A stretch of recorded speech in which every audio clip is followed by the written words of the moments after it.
नमस्कार, माझं नाव प्रज्ञा संजय तेलंग. मी श्री शिवाजी कला वाणिज्य महाविद्यालय मोताळा इथं फायनल इयरची स्टुडंट आहे.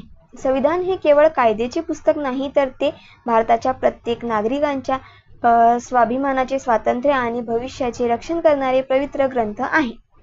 या प्रेरणादायी विचारांना मी माझ्या भाषणाची सुरुवात करते. आज मी ज्या विषयावर बोलणार आहे तो प्रत्येक भारतीयांच्या जीवनाशी निगडीत विषय आहे. संविधानाने दिलेले मूलभूत अधिकार आणि कर्तव्य. आज आपण अनेकदा म्हणतो मला माझा अधिकार हवा आहे, पण आपण स्वतःला कधी विचारतो का की माझे कर्तव्य प्रामाणिकपणे पार पाडतो का? कारण अधिकार आणि कर्तव्य ही एका नाण्याच्या दोन बाजू आहेत. एक बाजू नसली तर दुसऱ्या बाजूला काहीच अर्थ उरत नाही. भारताला 15 ऑगस्ट 1947 रोजी स्वातंत्र्य मिळाले, पण त्या स्वातंत्र्याची दिशा, मूल्य आणि कायदेशीर आधार मिळाला तो 26 जानेवारी 1950 रोजी, जेव्हा भारताचे संविधान लागू झाले. जगातील सर्वात मोठी लोकशाही उभारण्यामागे डॉक्टर बाबासाहेब आंबेडकर आणि संविधान सभेचे अतुलनीय योगदान आहे. डॉक्टर बाबासाहेब आंबेडकर यांनी सांगितले होते, संविधान कितीही चांगले असले तरीही ते चालवणारे लोक चांगले नसतील तर संविधान निष्प्रभ ठरेल. हा विचार आजही तितकाच महत्त्वाचा आहे. भारतीय संविधान आपल्याला 6 मूलभूत अधिकार दिले आहेत. पहिला अधिकार, समानतेचा अधिकार. संविधान सांगते की सर्व नागरिक कायद्यापुढे समान आहेत. धर्म, जात, लिंग, भाषा, आर्थिक परिस्थिती यावरून कोणताही भेदभाव करता येत नाही. हीच खरी लोकशाही आहे. दुसरा अधिकार, स्वातंत्र्याचा अधिकार. आपल्याला विचार मांडण्याचे, बोलण्याचे, लिहिण्याचे, शिक्षण घेण्याचे, व्यवसाय करण्याचे आणि देशात मुक्तपणे फिरण्याचे स्वातंत्र्य आहे.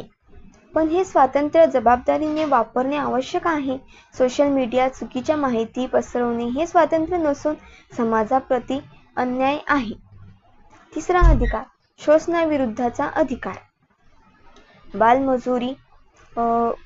बालमजुरी आणि मानवी तक्रारी यासारख्या अमानुषिक प्रथांवर संविधानाने बंदी घातलेली आहे. प्रत्येक व्यक्तीला सन्मानाने जगण्याचा अधिकार आहे. चौथा अधिकार, धर्म स्वातंत्र्याचा अधिकार. भारत हा विविध धर्माचा देश आहे. प्रत्येकाला आपला धर्म मागण्याचा, पाळण्याचा आणि विचार करण्याचा अधिकार आहे. म्हणून भारताला विविधतेचा एकता असलेला देश म्हटले जाते. पाचवा अधिकार, सांस्कृतिक आणि शैक्षणिक अधिकार.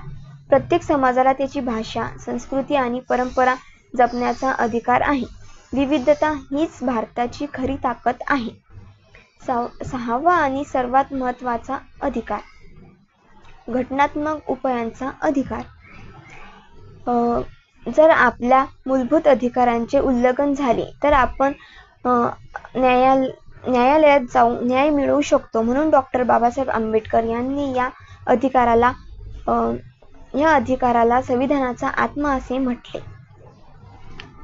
मित्रांनो, अधिकार मिळाले म्हणजे जबाबदारी संपत नाही. संविधानाने आपल्याला काही मूलभूत कर्तव्येही सोपवली आहेत. आपण राष्ट्रध्वज आणि राष्ट्रगीताचा आदर करतो का? केला पाहिजे. भारताची एकता, अखंडता आणि सार्वभौमत्व जपले पाहिजे. पर्यावरणाचे संरक्षण केले पाहिजे. वैज्ञानिक दृष्टिकोन स्वीकारला पाहिजे. सार्वजनिक मालमत्तेचे संरक्षण केले पाहिजे. बंधुभाव आणि सामाजिक सलोखा वाढवला पाहिजे. आणि प्रत्येक पालकाने आपल्या मुलाला शिक्षण मिळेल याची जबाबदारी घेतली पाहिजे. मित्रांनो, आजच्या काळात तरुणांचा हातात मोबाईल आहे, इंटरनेट आहे, कृत्रिम बुद्धी आहे, मर्यादित संधी आहेत, पण त्याबरोबर समाजाप्रती जबाबदारी आहे. आज देशात फक्त नोकरी करणारे युवक नको, देशाला संविधान समजणारे, प्रामाणिक, जबाबदार आणि राष्ट्रहिताला प्राधान्य देणारे युवक हवे आहेत.